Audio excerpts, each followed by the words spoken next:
So while the Sport Trac itself isn't really a performance platform, I thought it'd be a fun day to talk about how you can make your Sport Trac just a touch faster. This is going to be for my 2001 to 2005 guys, as well as anyone with the V6 2007, or yeah, 2007 and up Sport Tracs. So we're going to talk about the V6, what makes it kind of not great for performance. We're going to talk about how you can still manage to squeeze a bit more power out of these things. Let's get right into this. So what's up, everyone? My name is Jordan, aka Rose Tires. Welcome back to the channel. So we are here with my 2003 Sport Trac XLS, as a lot of you guys know. This truck has been pretty much at a full bolt-on build for about since about March, and it has been a blast to say the least. But we're going to be talking about how, while these cars aren't meant to be performance builds, how these trucks were not intentionally designed to be fast out of the box, how you can still improve the performance and make it a bit more fun without having to go out and shell the money out for big power boosts or anything of that nature, or even going to a V8 swap, and how you can make the 4.0 kind of a bit more fun and a bit more enjoyable. So that's kind of the point of today's video. So let's get right into all the stuff you can do. So first thing off I want to get out of the way is I'm no guru with these trucks. Now this truck is full bolt-on. I will get into the whole specifics of this thing in a minute. But it is not, I'm not really someone you can go to ask, well, like, well, changing compression ratios help, well, doing this help, well, doing that help, and, you know, mechanical stuff. I'm not really in tune with how to build an engine, for example. So I will kind of go over, like, the stuff that I've done and kind of my experiences. But if you guys have any sort of things you guys want to add, leave it in the comments below. So let's get right started with the Trac. Go ahead and pop my hood here. So, like I said, this is a 2003 model, so this is not one of those flex wheel trucks. This is a standard pump gas job 2. So the main difference is the intake manifold, as well as a couple of timing chain differences. It's not like crucial, it's not entirely different to rebuild.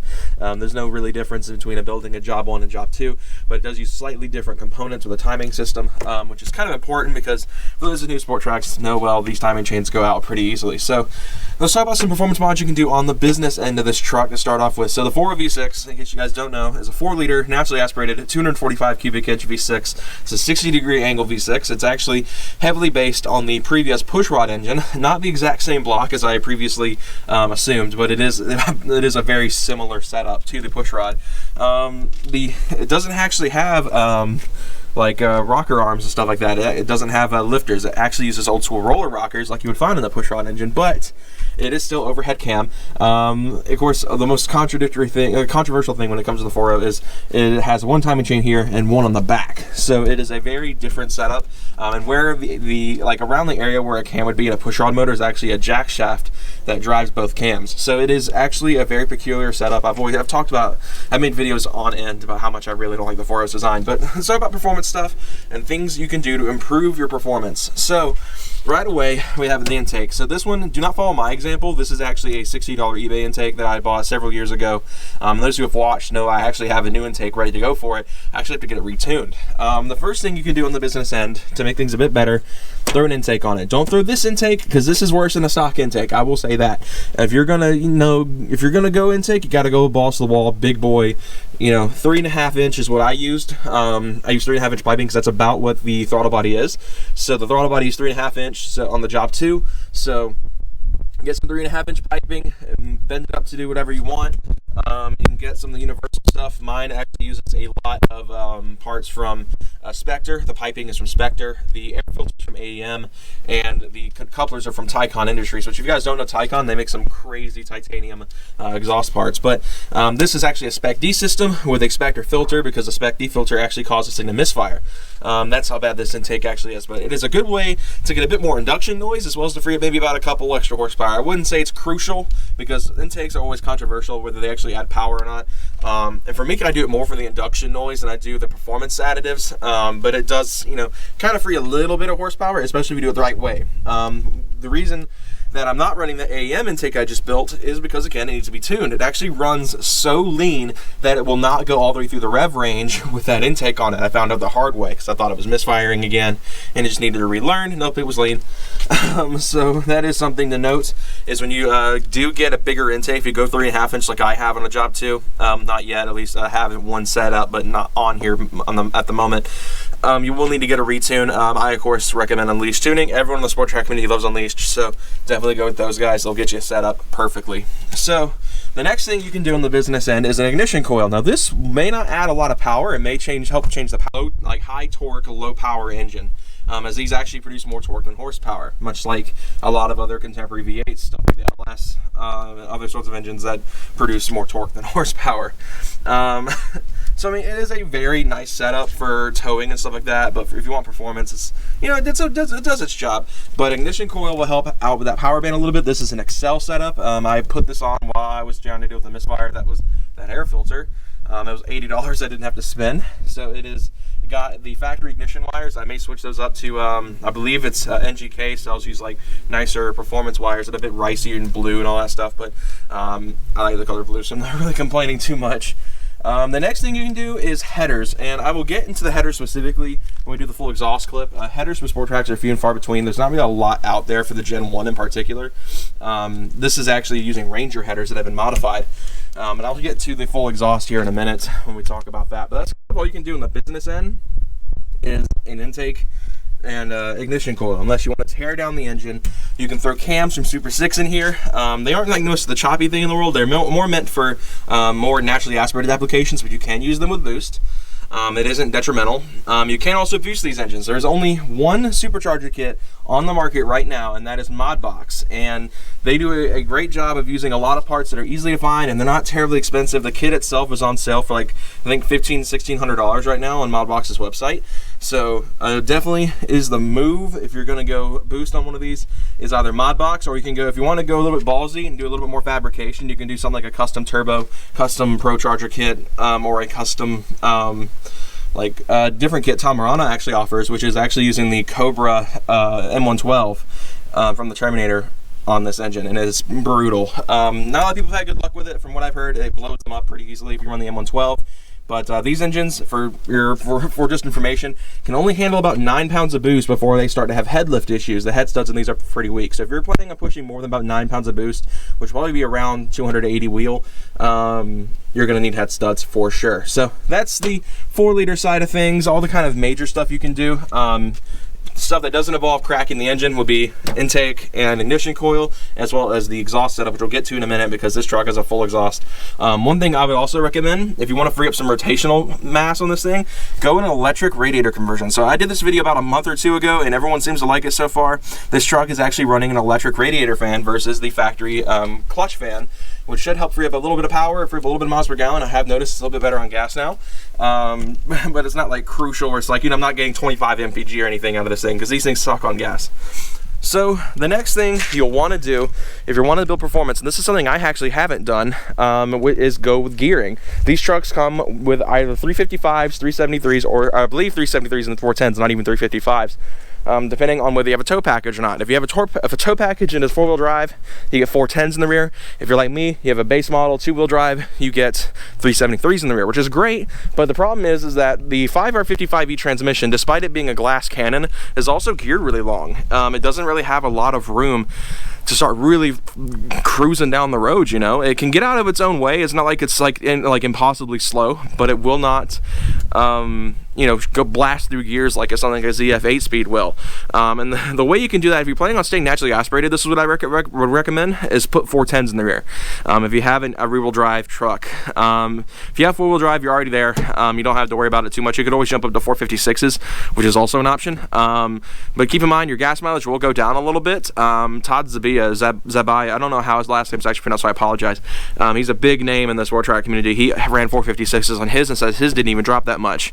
So keep that in mind. It's always a good option to go with, especially if you're staying naturally aspirated, to go gears. If you're going to boost it, stick with stock 373s, or if you have 410s on a 4-wheel drive, downgrade to 373s, because you don't want to put down really short gear ratios on a boosted application. It's just a recipe for a wreck, and that's what I plan to do with this. If I ever do boost this truck, it will probably have the factory 373s in it, but I will be upgrading to a limited slip, because one thing these trucks don't have, if you have a 2-wheel drive, is open diff, or is limited slip. It has an open diff from the factory, so it is one-wheel peel all the way. Definitely not great for performance. If you guys want to have a more stable kind of drive, especially if you're putting down some horsepower, you definitely want to have a limited slip diff. So next thing we're going to get to, and probably one of the things that I am probably the most infamous for now, is the exhaust. This was pretty much what made this truck full bolt on, because I already had, you know, the intake, the ignition coil, and all that stuff done. I'm starting off the mechanical stuff, by the way. I will get to some tweaks you can do here in a second that doesn't even involve doing a lot of mods. But this truck does have a full exhaust. So I'll go through the setup here, and then I'll actually start it up. I won't be revving it because I don't want to tick off half the county, because it is actually kind of loud. Or mostly the neighborhood. I like my neighbors. They haven't given me any issues here, so I don't want to, you know, make them have issues with me. So the setup is DNA short tube headers. These are actually, again, off of a Ranger, and they were pretty simple to install. The EGR tube had to be slightly modified because the hookup was slightly different, but outside of that, they bolted right up, hooked right up to the system, and it's fine. It has the stock down pipes, which is actually the Y pipe that has been cut, so it is still catted, to an X pipe, where the central cats were the mid cats, as I call them, and down to some MagnaFlow bullet mufflers. Now, this isn't really my favorite sound. I've talked at length before about how I've been thinking about changing the setup again, but it does sound pretty alright for a truck, and it doesn't have that stereotypical clap. It is a very car-like kind of sound. So what I'm gonna do is I'm gonna give it a cold start, because it's been almost a week since I drove this thing, and I'll let you guys listen to it for a second and see what you guys think. So let's get right into that.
Alright, so let's start with the very last thing you can do with a Sport Trac to make it more performance oriented, and this is probably going to be the most important thing you can do, especially if you're still naturally aspirated or don't have a lot into it yet.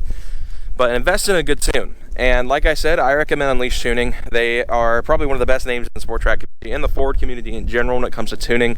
Sure, they're no Lund, they're no Palm Beach Diner or anything like that, but they are pretty well known, especially in the more obscure Ford community. Stuff like the Sport Trac, the Fusion Sport, the SHO, the Standard Taurus, you know, all sorts of other Ford platforms. The Escape even, they tune the Escape. So, I mean, it is a very common thing now to run with Unleashed, and the Sport Trac community loves them. They've been great, and mine will soon be tuned by them for this setup once I have the AM intake thrown on and money is available for that. So that's everything you can do to make a Sport Trac more performance oriented. So again, these are not going to be very fast. Even with a supercharger and 9 pounds of boost, you're only going to be making about 280 wheel horsepower, which is still far from anything modern. I mean, even the 5.7 Charger and the Challenger, which has kind of been a joke for performance cars in recent years because of how low the power is out of the factory, is still considerably faster than this with boost and with a mildly built engine. I'm sure even 14 pounds of boost is probably like the only way you're really going to get close to like the 400 wheel mark, which is really where you want to be, is if you have a fully built engine and probably a turbo. I mean, you can't even run a supercharger at that point. So it is a lot of work to make these things decently quick, which is what's kept me from doing it for so long. But if you want to have a unique build and want to have something that's a little bit faster and can get out of its own way a bit better, because these already did a decent job of that by themselves stock. If you really want to get out of your own way with one of these, it is definitely a very fun thing to do, to build a unique vehicle and go full bolt-on with a Sport Trac. And of course, if you have the 3-valve trucks, if you're one of those guys with the Gen 2 with a 4.6, you guys are got a much better head start on it than us on being faster. So of course, at the end of the day, if you guys want to have a faster Sport Trac and want to actually have something that can run, you know, 10-second quarter miles or something like that, you're going to need a V8. You're going to need a 302. You're going to need an LS. You're going to need whatever it is that you need to run to actually make some decent power down. So the V6s are not capable of that. The 3-valve, maybe with a lot of work, but the V6 especially, the 4-liter, no, you're not making 10-second passes on this. But at the end of the day, if you guys want to make your truck faster, your 4.0 faster with the Sport Trac, that is what you have to do. Intake, tune, exhaust, boost, built engine, you know, all this stuff you want to actually make good power. Now again, if you're only shooting for like I am, where I'm only shooting for about 300 wheel, you don't have to do a whole lot. Maybe head studs, the blower, whatever, you know, all the stuff I've already done with the full bolts on setup. So if you're wanting to make decent power, 300 wheel, it's not hard. But if you're someone that's like dreaming of, you know, 1,000 horsepower out of one of these, you're gonna need a V8 swap. So at the end of the day, the 4.0 does have its cap, but it's not too bad. So hope you all enjoyed this video on how to make your Sport Trac more performance oriented and a bit faster than stock and be able to get out of its own way a little bit. Again, this applies to pretty much anyone with an 01 to 05 and an 07 to 10 or 11 technically 4.0 truck. So yeah, hope you all enjoyed. I will see you guys next time. If I missed anything, leave it in the comments below, and I will see you guys on Monday, the brand new upload. Take care guys, stay safe, and have a fantastic day.